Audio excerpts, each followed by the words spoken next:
না ভাই অন্ধক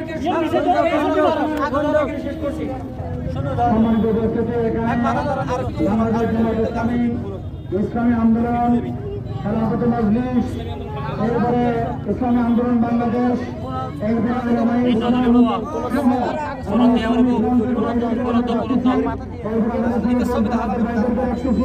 আজকে ফিলিস্তিনবাসীর জন্য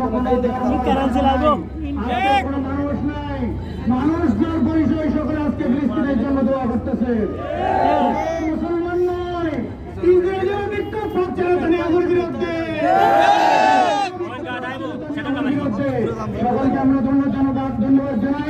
সকল ইসলামী সংগঠন, সকল মুসলিম ভাইরা